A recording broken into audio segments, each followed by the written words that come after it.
Hello and welcome to Great Things Tampa Bay, the podcast about great eats, great places, and great people in the greater Tampa Bay area. I'm your host, Kyle Sasser, a Tampa Bay native, a realtor, and all-around good guy.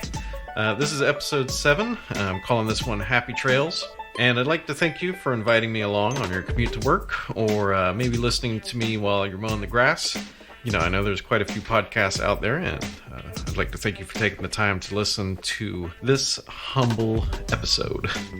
I'd love for you to come and talk to me on social media. Easiest way to do that is to go to our webpage, greatthingstb.com. That's GREATTHINGSTB.com. And there you'll see the Get Social link. Just click on that, and that'll take you to Facebook, Instagram. You can send us emails. Might even have a phone number up there. Yeah, so go there and let's interact. I'd love to hear about your favorite restaurant, maybe your quiet place that you go for a little bit of solitude. Let me know. And also tell your friends about this podcast. Maybe, they would also like to know about some of the great spots that we feature here. Segment 1, Happy Trails. So one of the cool things about the Tampa Bay area is that we do have quite a large assortment of trails, and these can be paved trails or mountain biking trails, dirt trails as it would be. So, and a lot of these are basically repurposed railroad tracks. Some are just created whole cloth out of the wilderness. So I'd like to cover a few of these with you. Great places to go. None of this is too crazy. You know, I say mountain biking trails and people think of people, jumping off mountains and dodging boulders and things like that. Obviously, we don't have the vertical height necessary to do a lot of that, but we do have quite a few great trails that you can ride relatively leisurely with the proper equipment. We do have a couple spots that would be good if you're more adventurous and daring, and, I'll be sure to mention those as well. My main recommendations here are going to be good for family from older to the younger. So without further ado, first up is the Pinellas Trail. Pinellas Trail is 38 miles of paved trail, mostly asphalt. There's bits and pieces of concrete here and there. And so basically what happened is, we don't have quite as many railroads around the area here in Pinellas County. And instead of just letting the old railroad lines kind of default back to the surrounding landowners, the right-of-way was purchased and then converted into a riding trail. This trail goes all the way from St. Petersburg up to Tarpon Springs. And interestingly enough, the railroad tracks used to go through downtown St. Pete, down Central Avenue. You can still see bits and pieces of it next to Tropicana Field there, which is about the only section of existing track that's easily viewable. But there's a few pieces of track there, and it used to go all the way out. And way back in the day, like even before, like basically 2 piers previous, the railroad tracks actually used to go out on the pier, and that's where the ships would unload goods and stuff like that for shipment, on the ships and off the ships with the railroad tracks there. We've went through one pier in the early 1900s, and then we had the inverted pyramid in the 70s until a couple years ago, and now, we're working on building the new one. So a little bit of interesting history for you there. So the tracks go from downtown St. Petersburg, they go through Seminole, Largo, Dunedin, ends up in Tarpon Springs, and over the major thoroughfares such as, like 19 Park, stuff like that. There are very large bridges, so you don't have to deal with traffic or anything like that. You just ride along and you ride it over and above it. It's a nice ride, flat paved asphalt, so it's not too strenuous. It's a railroad track bed, so there's not a lot of, there's no elevation gain except for, the bridges and stuff like that. It's worth a weekend trip. My lovely wife, she said that she used to ride it from Clearwater up to Dunedin, get some breakfast, and then come back. So it's definitely something you can do. So that's the Pinellas Trail, which is a 38-mile trail over here in Pinellas County. Obviously, you don't have to do all of that. Doing all of that is not a requirement. You can do that piecemeal however you like. Second up, Hillsborough County, we have Bayshore Boulevard. So Bayshore, next to the Tampa Bay there, there's a sidewalk claimed to be the longest sidewalk in the world, which is what I was always told from my young pup days, but not the longest sidewalk in the world. So apparently we have all been lied to. The longest sidewalk is apparently in Galveston, Texas, and it's something crazy like 14 miles long or something like that. So Bayshore, you've been beaten by a large margin. However, that said, the Bayshore Sidewalk Park, it does actually technically have a name, but everyone basically just calls it Bayshore.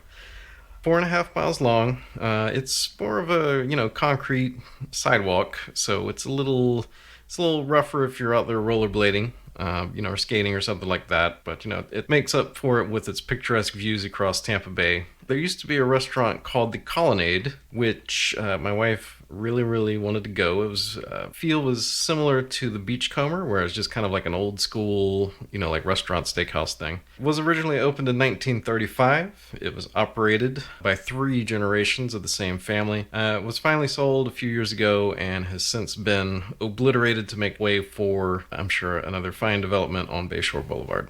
Number 3. Again, Hillsborough County. This is Flatwoods Park, which is, it's a little bit north. Not really like North Tampa, like it's not all the way out to Bruceby Downs, but if you take Interstate 75 north, get off at Fletcher Avenue, kind of do the little roundabout thing, and then whenever you get to Fletcher, take a left, go over the 6 Mile Creek / Swift Mud, flood control structures. Keep going straight up Morris Bridge. You'll go over the river at Morris Bridge, which is the name for it. So you'll go over the Hillsborough River at Morris Bridge. Continue on for another maybe 3/4 of a mile, and you'll see a turnoff for a park on the left called Flatwoods Park, operated by Swift Mud, which is the Southwest Florida Water Management District. So you'll drive in, you'll park. There's a little park station there, and this place is kind of cool. So it's got a 7-mile paved asphalt loop, and it's smooth enough. You can get out there, you can run, you can rollerblade, take a road bike. And a lot of times you'll see teams out there from, I don't know, I mean, they look kind of pro to me. They're definitely faster than I can go, but, everybody's all packed up close there, speeding around the loop, and it's cool. And then you'll see these little buildings off to the side, and what those are the pump houses, because this is where a lot of Hillsborough County and Tampa's water comes from, and that's why this was sectioned off as a park. It's actually a major water source for the area. And then the other cool thing is there's actually mountain bike trails here. So with the name Flatwoods, you can kind of picture that it's flat. Personally, I love going on the mountain bike trails here. They're not too ridiculous as long as you stay on the main trail. They're relatively flat, and it's just like I have both. I have a road bike and I have a mountain bike. A little added something extra when you're riding a bicycle through the woods. Like, I don't know if it kind of takes you back to being a kid, maybe thinking about the Goonies or something, or Stand By Me, something like that. But it keeps me a little bit motivated. On the road bike, I get a little bored, to be honest. So having to dodge like tree branches and roots and trying to keep the bike upright definitely keeps me engaged, and it's a lot of fun. If you're a beginner, definitely stay on the main trail. Don't have the information in front of me, but I want to say it's a 15-mile single track loop, and that goes from Flatwoods Park in the north, goes all the way down to Morris Bridge, which is down by where you get off interstate at. Yeah, beautiful, beautiful stuff. So on the south part, there is a complication of trails. Don't know if that's quite the right description for it, but they do have a handy map there that you can take a look at. Definitely go with your skill level. There's no sense in getting hurt out there. So you also see lots of rooting around. That's from wild hogs that are in the area. I've never seen one actually on the trail, but you will also see tons of deer and tortoises, rabbits, things of that nature. Not too many alligators. Those usually hang out more towards the river. So if you're close to the river, they might be around there. But mainly just tortoises, deer, especially if you go out there like at dusk is about the best time to go out there. So kind of gather at the family. It's 7 miles. Paved asphalt. It takes maybe, I don't know, at a leisurely pace, not that long, maybe 30-40 minutes to get around it. It's beautiful. It's a beautiful little slice of Tampa there. If you're looking for more bombastic mountain bike trails, like maybe you do want to jump off the side of a cypress tree or something like that, recommendations would be for Alafia River State Park, which is over in Brandon. And then the other option would be Bon Boyette, which is a little south of Brandon, kind of in the Riverview area there. It does have a little bit more challenging trails and stuff like that. Flatwoods, a lot of people look down on it. kind of see it as a beginner's place, but, I'm 38 years old now, so, I can't be jumping off stuff as much as I used to. I play soccer once a week, so that's good enough for me for the trying to break a leg department. And all of these are operated, run, and maintained by Swamp, which I forget what it stands for, but basically it's like the local mountain bike crew. And you can just type in Swamp Tampa. I'm sure you'll probably get a couple pictures of Lettuce Lake Park and maybe some other things, but you'll find their website with details on all the trails and all that stuff. Number 4, Gandy Boulevard. Kind of back over in Pinellas, kind of back over in Tampa. People who've been in the area for a while know that the old Gandy Bridge used to be known as the Friendship Trail. Interestingly, I have quite a bit of historic information on this. So the first span across Tampa Bay was built in 1922, and basically was the same route as the first commercial passenger airline service, which was in the world, which was from Tampa to St. Petersburg. But the original bridge was built in 1922. It was originally built as a for-profit business. They did charge a toll. It was the longest bridge in the world at the time that it was constructed. So basically it was there, it was making profits, charging tolls. It cut off hours of time because the only other option was to drive around North Tampa Bay, which would have been, up through Oldsmar and then down, and how long must that have taken? It was eventually, during World War II, Franklin Delano Roosevelt nationalized all the bridges in the area, and that's the Courtney Campbell as well as the Gandy Bridge. So I'm sure you can imagine how much fun that must have been. So the Friendship Trail was the second span, which was built in 1947, which would have been after the war. Cars used that bridge until 1997. At that time, they closed it down and opened it for pedestrian traffic. Built a couple asphalt trails leading up to it, which are the part that still exists. The main one being over on the Pinellas side, down the causeway that was built for the bridge. And again, it's asphalt, it's flat. It's about a mile from the parking lot up by the bridge back towards the first major crossroad, which would be, there's like a condos and then a gas station there. So about a mile and a half. So definitely not as big as Flatwoods, Bayshore, or the Pinellas Trail, but it's picturesque. There's usually a nice breeze there, which keeps the mosquitoes down. You have the nice Tampa Bay there, got the waves, all that good stuff. And also, I believe it's Tuesday, there is a Jeep gathering on the south side. So you'll see those guys out there. Sometimes they even have like a food truck and stuff. So if you got a Jeep, check it out. The two main landmarks you'll see on the Gandy Bridge, besides the bridge itself, there are two huge towers on the Pinellas County side. And what those are AM radio towers, and those are for WDAE, the sports animal. Although I don't think they go by the sports animal anymore, but yeah. So why two, you ask? So one is to broadcast by day.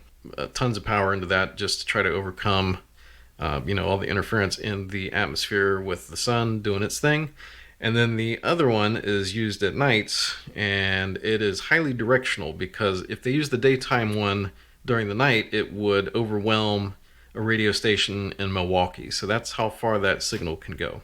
And they are positioned where they are because the water of the bay acts as a huge reflector and greatly extends the range of the towers. So I know that was a little bit more of a history and nerd out session versus maybe some info on the trail, but it is pretty enough.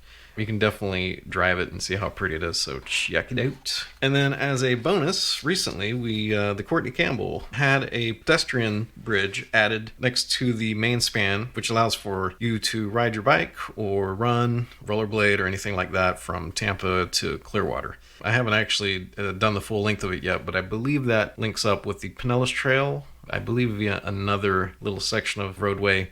And it also connects to another trail on the Tampa side, which I believe eventually ends up next to the Suncoast Parkway there. So tons of bicycle options in the area.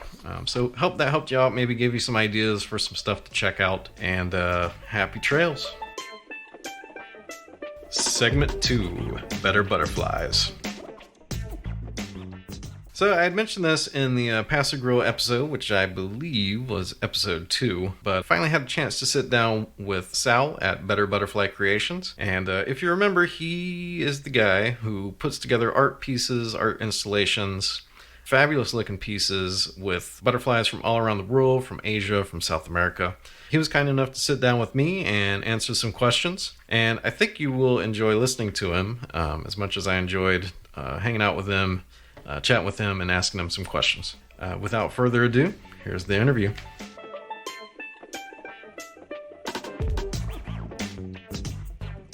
So we are recording now. Oh, here we are. Can be used as evidence. Oh my gosh. Yeah. All right, so we'll start off if you just want to introduce yourself. My name is Salvatore Ciccarello, pronounced Salvatore Ciccarello. I'm an Italian American. You probably thought I was Irish. Anyway, I started collecting butterflies when I was 7 years old. It actually started out as a Boy Scout project. My brothers were earning the merit badge. The collection merit badge required my mom to get a broomstick handle, a coat hanger, form it into a circle, bend down the hook, and crisscross the nails on the broomstick, and then tear down her sheer curtains. My mom was wonderful. and make two nets for my two brothers. A saint. Yes. Well, so it was their merit badge, not mine, obviously, because I was only 7. They wanted to go collecting, and of course I wanted to go along. I was really excited. I thought, this is really neat, you know? And they didn't want me to go along because I was their younger brother. And so my mom would say, you have to take them or you don't get to go.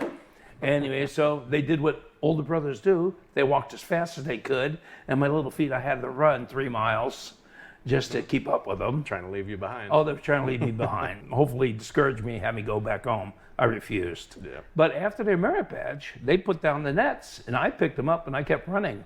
Been running ever since. My mom belonged to a National Garden Club. We didn't have master gardeners at that time. And she and I would plant plants to attract butterflies. And long before butterfly gardening was popular. Was a thing? Oh, yeah, before it was the big thing here. Yeah. So we had discovered that long ago, and eventually I became a master gardener, training the master gardeners how to put in butterfly gardens and training the teachers. Whenever I was coming up, I saw the big gardens. This 6 acres looked more like bush gardens a year and a half ago. But as my foot started giving me trouble, I started backing away a little bit, and then June 3rd is when I had the surgery. I stopped the gardening completely because I couldn't get down. But anyway, we're gonna get it going again really soon. There you go. So that's how I got started. At first, I was collecting butterflies for my collection. In 1975, a friend of mine, Wayne is his name, a lepidopterist, he asked me, hey, Sal, are you buying any butterflies from the farms? I said, Wayne, what farms? And he said, oh, this is the project that all the lepidopterists are doing. And so I joined the Lepidopterist Society in Utah when I was there. So there are butterfly farms? Is that all over the world. Wow. Africa, Asia, Indonesia, Philippines, a lot of the islands, South and Central America. And lepidopterist is? Lepidoptera is a fancy word in this field of entomology. The study of Lepidoptera, or a Lepidopterist, it specializes in butterflies and moths. Okay, there we go. I was going to ask you to explain it. Pretty much, it's a science that we just wing it, okay? I see. Okay. I like that joke. I like that joke. All right. Anyway, so the butterflies are raised on the farms, and the best part, the purpose of the farms was to help some of these endangered species. But the real purpose was to save the rainforest by providing jobs for people in third world countries. Awesome. Instead of that man or woman to provide for their family, cutting down a 100-year-old tree, now they could work on the butterfly farms. And it's a perpetual income. Have you ever been and toured one of them? I have not. However, I have a distributor in California and a distributor in Canada that I work mainly through. They are the ones that the butterflies are sent to because they have the licenses. Yeah. And then sent to me. So the money that they buy them with goes to the farms, goes to the employees. Awesome. $3 billion worth of income. That's a lot of money for butterflies. Now, have I been to butterfly houses, the place where all the butterflies, the chrysalids go? Many. They're basically considered sort of like a livestock, I would guess, for importation. So Right. The average lifespan of a butterfly is only 2 weeks. They're allowed to live out their natural lives. When they drop to the canvas, then the workers go out, collect them every morning. They treat them with formaldehyde, send them to me. I put them through a curing process, and I put them in the artwork or collections. The people that work in these farms, the only problem they have that I've heard of is that when they go home sometimes, they complain. They complain that work's really bugging them, you know? And so, and plus they found out that it's no fly-by-night operation. You got jokes. You got Oh, jokes. we have jokes. No, that's good. That's good. One of the butterflies, now in 1984, the birdwing butterfly. Now, remember the ones I pulled out? Yes. I said the birdwing butterfly was on the endangered species list, near extinction in 1984. We put 1,800 farms in Indonesia. In a matter of 2 years, there were 2.7 million estimated. Awesome. 2.7 million of those butterflies. No longer a black market. No longer being sold on a black market for $500 each. Yeah, which is crazy. And well, believe it or not, there are butterflies that are 15,000. Yeah, I think it's one of those unseen things because the main stories you see is like the China and the rhino trade, also the tiger trade out of Africa and India, also to China. So I guess it makes sense that there is trade in any rare animal. And anything, that's right. Especially when they're near extinction, of course, the price goes up. Yeah, supply and demand. Supply and demand, that's right, exactly. So the butterfly that was almost extinct that was selling for $500, what was its species? Okay. It's a birdwing butterfly. And the species name, do you know that one off? Ornithoptera burkiana. Awesome. You know, I'm going to put pictures of these up on the show notes and all that stuff. In fact, this was on the cover. I've been looking for it ever since on Life magazine. And the title of the article of the magazine, Heroes of the Rainforest. I do have some skills with finding things on the internet. So. Do me a favor. If you find it, let me know. I actually looked it up on the Life magazine, and I was sure it was either Life or Time, one or the other, so you might want to put that down. Yeah. And see if you can find that for me, because I will make a ton of copies. Because it talks about because of these butterflies and butterfly farms, they're able to save all the animals in the rainforest. Yeah. You know? Yeah, it makes sense. Because there was a purpose for leaving the trees up. Yeah. What they do, they don't catch the butterflies. They plant along the edge of the rainforest, the food plant of that particular butterfly. Each butterfly has its own plants that it lays its eggs on. Interesting. Sort of like a panda and the bamboo. If you don't have bamboo, you don't have panda. If you don't have milkweed, you don't have monarchs. Certain plants for certain butterflies. The birdwings feed on Aristolochia, which is a pipevine, type of pipevine. They plant those along the edge of the rainforest. I'm just telling you one. Yeah. And then they harvest the eggs. Each female lays between 200 and 400 eggs, and there's 4 generations a year. Wow. So that's why if you multiply that times 2 years, easily. They cut the leaf, and they put the leaves inside the greenhouse that has nothing but Aristolochia. Smart. The caterpillar will eat 2,600 to 3,000 times its own weight in 2 weeks to 3 weeks. Industrialized butterfly production. They're eating machines, that's right. They don't drink, they eat. Yep. These are huge greenhouses now. These are not little. Yeah, not like a little sunroom. They take the chrysalis and they send 25% of them to the houses all over the world. Those butterfly atriums that people go in, the butterflies fly around them, it's all part of the same project. That's one of the outlets. So 25% of all the chrysalis go to them, and then 75% go into the other greenhouse to hatch. Wow. Once they hatch, another fourth, so 33% of those are released. Awesome. Into the environment. Back into the wild. Back in the environment. Because they can't interbreed or else they have imperfections. Yeah. So they need to have a stock that's interbreeding out there. Interesting. Yeah. No, it's a very, it's very fascinating. detailed. And then the 50%, they allow them to live out that 2-week life. And when they drop to the canvas, then that's that process I was telling you about. They actually have people sit there, folding them, putting them in the envelopes, and first they're cured, and then they send, well, not cured, they treat them with formaldehyde. Yeah. So, and Sal was kind enough to show me his storage and butterflies folded up. He spreads them out. Do you want to tell us a little bit about that process? Once they come to me in the envelopes, after I take them out of the envelope, then I inject, I spread them out, I inject them with 3 different chemicals into the thorax. Okay. That relaxes them, it softens them. It's called relaxing. Oh, interesting. And I have a spreading board. I have spreading boards that I've made. And then I pin through the thorax, and then I spread the wings. I don't pin the wings. Yeah.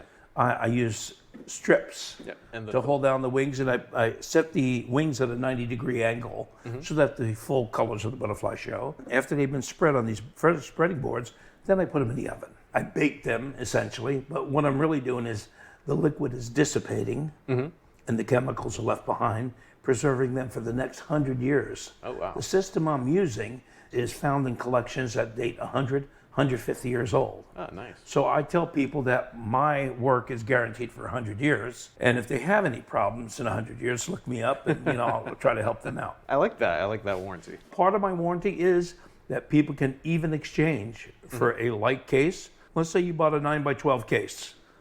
Let's say you bought a 12x36 case. Hey, who would have done that? Yeah, who would have done something like that? And all of a sudden, you come to one of my shows, and I have 3 12x36, and your wife says, "Oh my gosh, that one would go even better with my furniture." You're allowed to even exchange. I like it. It's the Amazon level of customer service. I've offered that for 10 years now. It's not new. I've only had 4 times where somebody actually has even exchanged. Do you remember the first butterfly in your collection? The first butterfly was a wood nymph. It's just a brown butterfly, mainly brown, and then has 2 beige eyes. Beige with almost like a bullseye, black and white. So it has two eyes at the top of the wing. And of course, around that same time, that day, I was collecting mourning cloaks up there, and tiger swallowtails and monarchs. And where was this at? This is New York. New York, all right. Upstate? I lived in Port Washington, Long Island. Okay, awesome. But I've been here since 1959. So I've been here so long, I say y'all. Yeah. I get away with it. You know? You're integrated. That's right. I've been assimilated into Florida's culture here. 1959, sure. Yeah, I'm a real old guy. I'm 67, by the way, which means I've been collecting for 60 years. Yeah, he's got a big old collection of butterflies in there. 2,000 butterflies. Wow. There's only 20,000 known butterflies in the world, 120,000 moths. And so I have about 1/10 of the butterflies in my collection, which is larger than most museum collections. So do you like moths, or do they suck? I like moths, but my wife said if I start collecting the moths, and there are 120,000, I'll have to make a lot more cases. My wife will throw me out. Yeah, there are plenty of butterflies spread throughout your place here. That's right. What would you say is the most challenging part of the process? The most challenging is actually handling the butterflies. Even though I've been doing it since I was 7, they're so fragile. You have to know exactly what to do. And that's why I don't worry too much about people knowing my process. They still have to do the physical work. And once they realize how many butterflies they'll destroy, they realize it's not profitable for them, and they're better off just buying it from me wholesale and selling them retail. Because the butterflies do cost a bit of money to get yes. a lot of them. And you don't want to damage them. Yep. Robert kept asking me, I want to learn how to spread them. I want to learn how to spread them. So I gave him a dozen inexpensive butterflies, and he destroyed every one of them. He's never asked since. Yep. And Robert's your business. My business partner. Yeah. Yep. So once again, I told him, Robert, I'll make them. You sell them. Get out there and sell them. Okay. There you go. You got to figure out the business process. That's right. You have to know where you plug in, right? Yep. And I know just from being a kid and messing with butterflies, the few that I found that they are, you need surgeon's hands to be able to handle them properly. I only handle them with tweezers. There's a certain area you can grab them and you're not going to lose the powder. Yeah. But real careful about what I do with them, obviously. Yeah. Tell me about the business and how you came up with it. I've been doing this for years. And I go to craft shows and everything, have a little fun with my hobby. Yep. And but I had always in the back of my mind thought I wanted to form a business out of it. Robert came to me one day. I had tried different people, and I actually offered him 50-50. Very generous, Yeah, that's because my 50 went towards repurchasing all the material. Yeah. Which didn't leave 50 for me by far. Yeah. Anyway, bottom line is I had tried with many people, and they'd get excited, and then they realized you actually had to sell them. Yeah, it's work. And you have to have knowledge and gee, I stood there all day and I made $100. I don't like this. But you can make a lot of money at it. But I couldn't convince them, okay? Anyway, Robert came to me, and let me give you a background for Robert. Yeah, go ahead. Robert, Pretty Woman? Yes. Richard Gere? Yep. His job was to go rebuild companies, or if they couldn't be rebuilt, tear them down, sell the parts. Yep. That was Robert's job. Oh, awesome. He traveled all over the world. Mergers and acquisitions. Mergers and acquisitions, yes. Robert's extremely smart, and I thought, well, he'll never make a salesman. He's very brainy. Yeah. And anyway, he came to me, he says, Sal, he tried to help a manager at Walmart. Okay, he was actually working at Walmart, retired, Yeah. He was doing the manager's job. Well, a new manager came in, found out. Well, they came and did the books. People said, well, just ask Robert, ask Robert. They found out Robert was running the place. So they fired the manager and fired Robert because it was against their rules to do that. So Robert, being helpful that he is, wanting to save the guy's job, being loyal to him, caused himself to lose his job. So, well, now he's 76 years old. But at the time, this is 4 years ago. So 72, trying to look for a job all of a sudden. He came to me, he said, he was distraught. He says, Sal, I've been all over the place. Do you have any ideas, Every place I apply. He says, I know the interview went well. I had all the answers. Yeah. He said, but nobody calls me back. He says, and I know it's because of my age. He said, but they can't say it's age discrimination. Yeah. And he said, he says, literally, I have a stack 2 inches thick. Yeah. So wheels are turning. I said, Robert, I've been thinking about this for a long time, and I've tried it with several people. Because I've talked to you about it. I said, how about if you and I form a partnership and we go 50-50? I'll make the stuff and you sell it. And for the first year, I'll teach you how to sell it. Don't worry about it. I'll be right beside you. Very good. And so I trained him for a year. Trained him for a year. He agreed. He had no other place to go. Yeah. Now he sells like crazy. He sold a $500 case to a guy that's legally blind. You might not want to put that. The guy named Kenny. Yeah. He wanted the case. He wanted a special design with the white and with white driftwood and everything because that would show up better for him. Anyway, I said, Robert, you've done something I've never done. Ice to an Eskimo. Sold $500 to a legally blind guy. A $500 case. Yeah. He's been listening to some Grant Cardone or some of the other sales, and that's who we bought our case from. Yeah. My wife and I. So yeah, he's done quite a job. And the fact is he appeals to people that I wouldn't, because he is very low key. Yep. And I'm not. Yep. He's non-aggressive, and I am the loud, large Italian foreign man.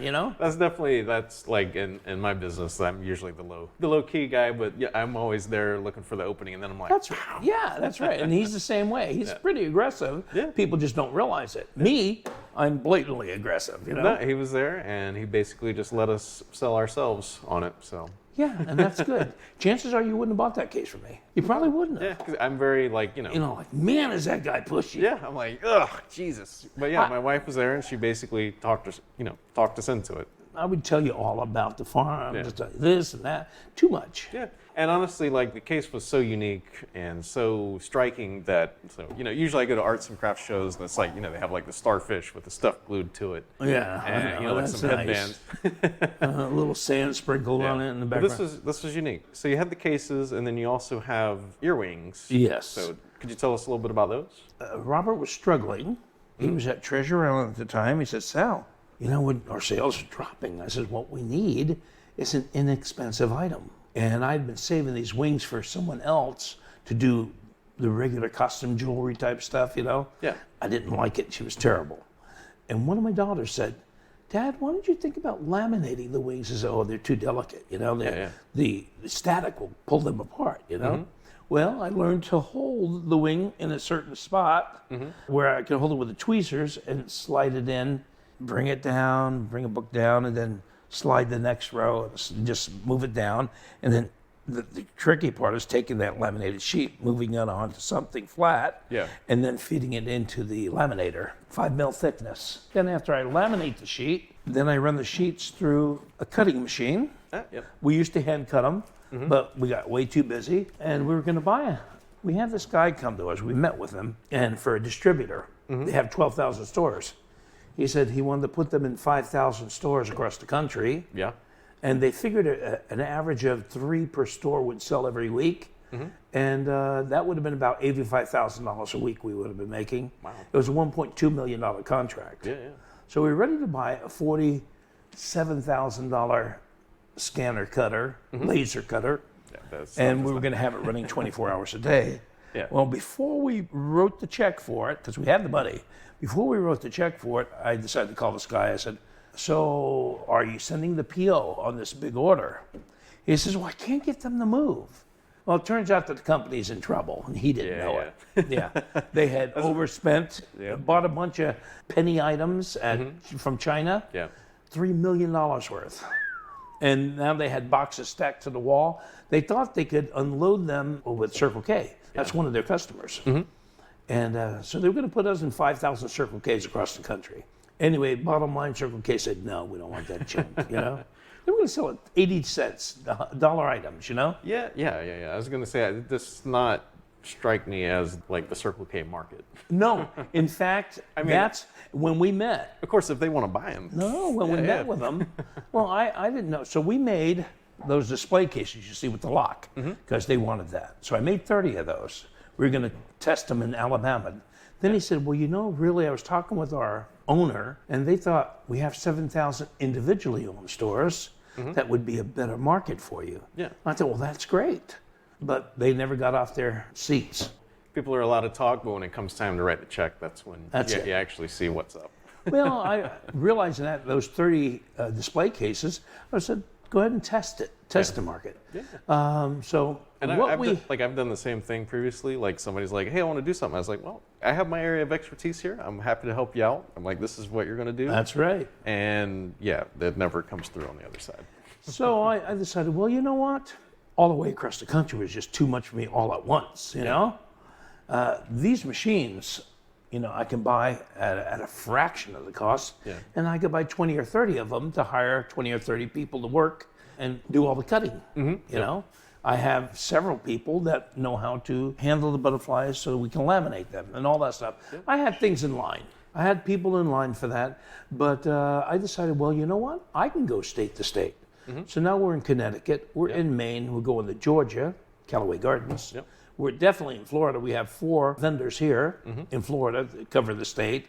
We're now in Missouri and Kansas. This is the plan that I'm expanding one state at a time. Right now I'm looking at Utah, Idaho, Texas, California, Louisiana, and Michigan, and Ohio. Is there any place like in Tampa that somebody could go and buy these items from you currently, or a website or anything It just depends on where the wholesalers are. Our wholesalers, and mainly the Key West butterflies, Key Largo Shell World, Mayaca State Park, the Outpost has them there. Libby's in Anna Maria Island. I have them at Request Therapy. I have them at a chiropractor, Curtis Reynolds. My thing is threefold. You always have to have 3 campaigns going. Yes, absolutely. One campaign is obviously going out, and I can offer that 50% deal to everybody as far as anybody that wants to do shows. So if anybody's interested in selling your products, you're more than happy to have that conversation. And I can test them that way. That's right. And they can go out a couple of weeks, get discouraged, and then give me my money back, you know. Not my money back, but give me my product back that they haven't sold. Because it is actually work, you know, to get out there. It's work. Everything's work. You got to get out there early and there's no free lunch. Anyway, so that's one of them. The second thing was the placement of the earwings in all the stores in the States, so I had that going. Then I have a campaign I just started. It's twofold. One is 18 by 24 cases. Go to doctor's offices, and I put an 18 by 24 in their office, a different one every month. And they pay me $100 a month. At the end of 7 months, then they get to choose which case they like the most, and they've already bought it. I like it. You know, so it was a way for me to get in the door. People that are, for example, Dr. Price is one of the doctors. People say, "Oh, I saw your case in my doctor's office." You know, and that's exactly what I'm looking for. It's always pays to get it in marketing into the influencers. That's right. So I'm going through a different person to promote my items. Those 4-inch cases, I just talked to a realtor that's in Bradenton. And I'm waiting for her to call me back. Maybe she will, maybe she won't. But, you know. Is that for the realtor or as like a closing gift? A closing gift. That's smart. Picture yourself. You always have to paint the picture. Imagine somebody, they've received this gift, they put it on the mantle, and they feel that attachment. Thank you so much. It was so kind. I said, now somebody else comes along you sold to, and they go in their house and say, oh, you have one of those? Or maybe they don't have one. Maybe they haven't bought from you yet. And they said, where'd you get that? My realtor gave it to me as a gift. I was so kind. Who's your realtor? Here's my card. I said, when you give the gift, you have to give 10 cards. There you go. So if anyone asks about the butterflies, you can say that this is my realtor. Ask her, and you might not buy a house, but you might want a case. It's good. It's good. Anyway, I said, you'll be the realtor that people know that. She's the one that gives away the butterfly Yeah. cases. And as a realtor, I'm always looking for an edge like that. So It's a beautiful edge because these cases sell for $35 to $45 at a Key West Butterflies, and I sell them for $20. The price I'm looking at is wholesale. Yep. So any realtors, if you're listening to this, please don't steal my idea. But if you would like, if you'd like to, I'd be more than happy to introduce you to Sal. There you go. And I know you have to keep, if you're like financial advisors, I have to stay under $100, receiving or giving. We don't really have restrictions so far as that. It just cannot be directly tied to The sale. like getting leads, sort of thing. Oh yeah. Oh, you can't? No, like we can't pay a commission outside. Oh, of, that's different. Yeah.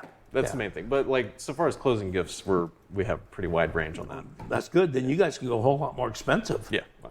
Do the $50 cases if you sold the big house. Or the 300s, yeah. Yeah, something like that, Anyway, so that's part of the doctor professional. You got to have the 3 columns. Yeah. Well, I started to say we needed a lesser expensive item. Originally, I thought, I'll make these. And I showed my daughter. She said, that's exactly what I had in mind. And I said, well, I'm going to go and see how it goes. I thought, well, for every case they buy, we'll give them a free pair of earwings. Well, the first week we brought these out, I had 7 women fighting each other. Robert and I looked at each other and we started giggling. Oh my gosh, We have found magic. We stumbled on it, right?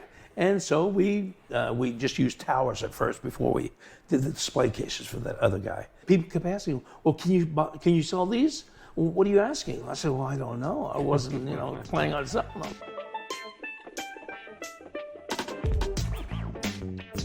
So thanks, Sal. Really appreciate you taking the time to sit down and answer those questions. Like I said, I had a lot of fun hanging out with you. And we're going to have another 1 or 2 segments of interview with Sal. So if you liked what you heard, please stay tuned. And if you would like to take a look at or buy one of his pieces, just hop on over to our website, greatthingsTB.com. Take a look at the show notes on this episode, and we'll have links there, and maybe buy something to beautify your home a little bit. Segment 3, let's get personal. So the last couple weeks, the old wife and I, we, just kind of been doing little road trips here and there. First one we did was we went to Tarpon Springs, which oddly I had never been to. I believe I mentioned that on a previous episode, and I was like, well, need to rectify that. So we made a plan. We went up there, boom, knocked it out, and gotta say, mixed bag. So I know it's an old Florida spot, which I always like. I always like seeing the old tourist attractions and things like that. If you wanted kind of an interesting take on the American fascination with roadside attractions and stuff like that, give American Gods a try. It's a book and a TV show now. But yeah, so it's cool. It's a little touristy. With that, you have, I call them the beach shops. It's the places with like the $2.99 t-shirts. Yeah, I don't think I need to go into further detail than that. So there are quite a few of those there. But there is a ton of natural sponge to be had. Apparently, handmade soap is also a booming industry up in Tarpon Springs. And, they have like some kitschy stuff you can do. You can stick your head in the diving mask bell thing, all that good stuff. The food is delicious up there. The people are friendly. It's one of those things you just kind of need to keep expectations in line. That said, we did find a totally awesome place. A place that has antiques and just cool finds and all that stuff. And it was called Unique Finds. So if you're up there in that area and might be looking for something difficult to find or unique, please take a look. My wife found a cast iron wall fountain. That was amazing. It had the patina on it. We bought it up, brought it home. I found a hand-signed Chuck Yeager display case thing, which I thought was awesome. Nobody else understood, so yeah. So Chuck Yeager being the first guy to break the sound barrier, in case you didn't notice. And other long stories, like he had a couple ribs broke while he was doing it, and so good times. And other thing we did was I had my 20-year high school reunion, Lakeland Christian School, class of 1997. Woo! 20 years, not sure where that went, but it was good to see everybody again. We went over to Lakeland, which is kind of at the outskirts of Great Things, Tampa Bay, but I got a lot of people out there, so we'll call it part of Tampa Bay, wink, wink. Anyway, we went to Patio 850, like downtown Lakeland. It's more over towards Florida Southern, but the food was absolutely magnificent.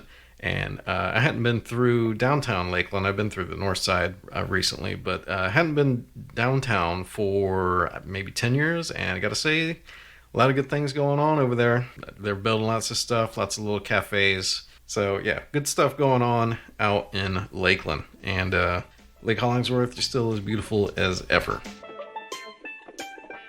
Segment 4, You've Got Mail.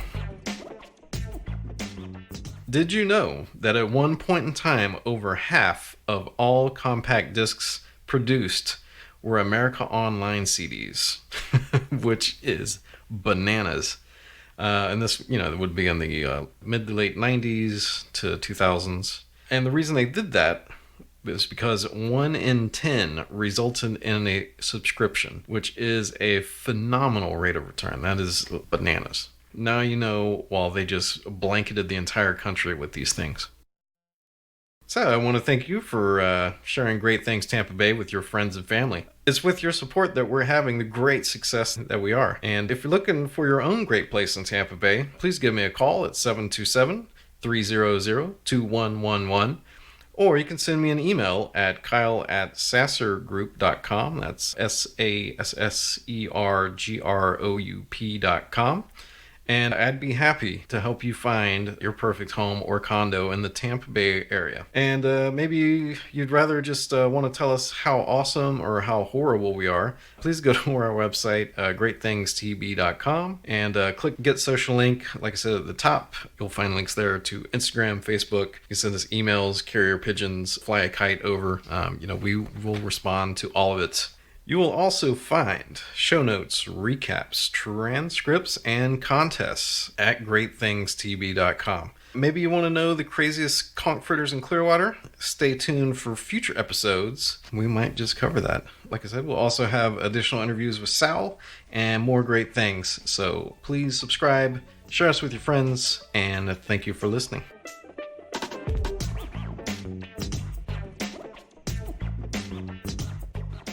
So I was just driving in my car and listening to episode 6, which was Rapid Fire, where I went through a bunch of stuff and wanted to issue a little bit of a correction.